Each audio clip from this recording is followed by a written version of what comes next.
বাংলা একটা কথা ছিল যে দুঃখে যাদের জীবন গড়া তাদের আবার দুঃখ কিসের।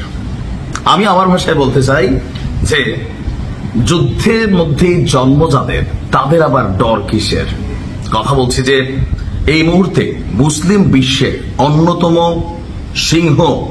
সিংহ শাবক আরো যদি থাকে আর কি জেন্ডার, এই টোটাল কমিউনিটিটা যারা তৈরি করেছে পশ্চিমা পরাশক্তিদের বিরুদ্ধে, যারা আওয়াজ তোলার সাহস করেছে, শুধুমাত্র আওয়াজ না কাজে প্রমাণ করেছে, যেখানে আরব রাষ্ট্রগুলো সুরমা খায়, খুরমা খাওয়া খারাপ না, কিন্তু এগুলোতে ব্যস্ত।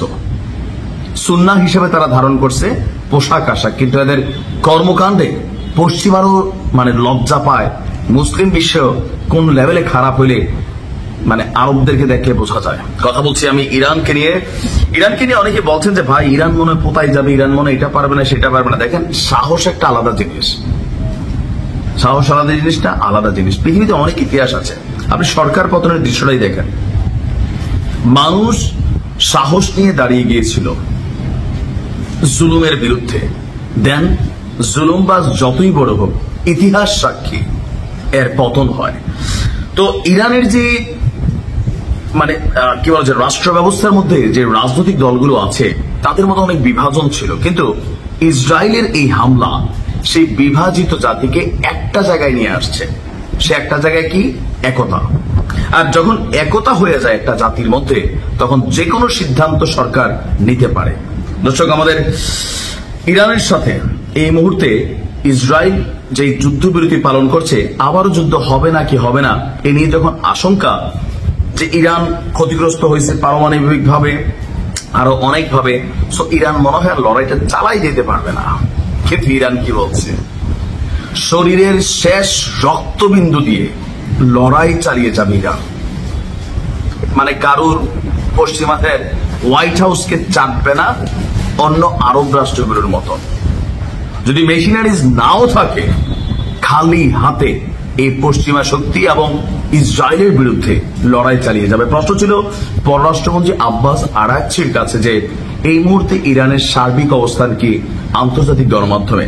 তো সেখানে তিনি বলছেন ইরান কখনো পশ্চিমাদের তাবেদারি করবে না। ইরান তার নিজস্ব শক্তিতে, জনগণের শক্তিতে বিশ্বাসী এবং তার মিত্রদের উপর সে আস্থাশীল। আজকে আমি দেখছি ইরানের যিনি বর্তমান সেনাপ্রধান, তিনি আবার পাকিস্তানের সেনাপ্রধানের কিছুটা প্রশংসা করেছেন। প্রতিবেশীদের সাথে ভালো সম্পর্ক রাখা জরুরি। এখন ইরানের কি আছে? বিশ্লেষকরা বলছে এই যুদ্ধে টোটাল ইরানের জন্য পজিটিভ হয়েছে কোনটা? ইরান যে মেশিনারিজ গুলো বানাইছিল যেই শত্রুর জন্য, সেই শত্রুদের কি এই মেশিনারিজ গুলোকে প্রতিহত করার ক্ষমতা আছে নাকি নাই, এটা কিন্তু ইরান ট্রাই করে ফেলছে, টেস্ট করে ফেলছে। কেন? কারণ এই যুদ্ধের মাধ্যমে আপনার ইরান তার গত কয়েক যুগ যাবৎ আইআরজিসির মাধ্যমে যে ক্ষেপণাস্ত্রগুলো তৈরি করেছিল, ইরানের ড্রোনের কার্যকারিতা আমরা রাশিয়া ইউক্রেন যুদ্ধে দেখেছি, কিন্তু ইরান নিজস্ব আরো অনেক কিছু আছে যেগুলা প্র্যাকটিক্যালি করতে পারে না, সেগুলা এই যুদ্ধে ইরান প্রুভ করেছে এবং শত্রুদের মনে ভয় তৈরি করেছে। নাহলে আপনার কি মনে হয় যে ট্রাম্পের মতন একটা ঘাটতেরা মানুষ তিনি এত সহজে ইরানের সাথে যুদ্ধবিরতির চুক্তি করতে চাইছে? নেভার।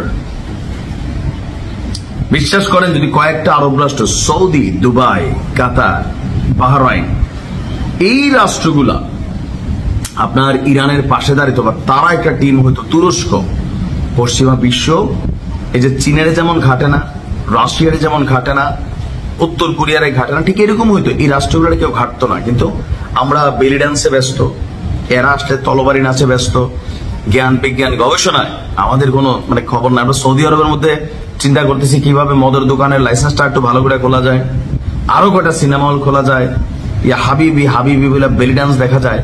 আমরা ব্যস্ত এগুলোতে। ইরানকে আল্লাহ হেফাজত করুক। আসসালামু আলাইকুম।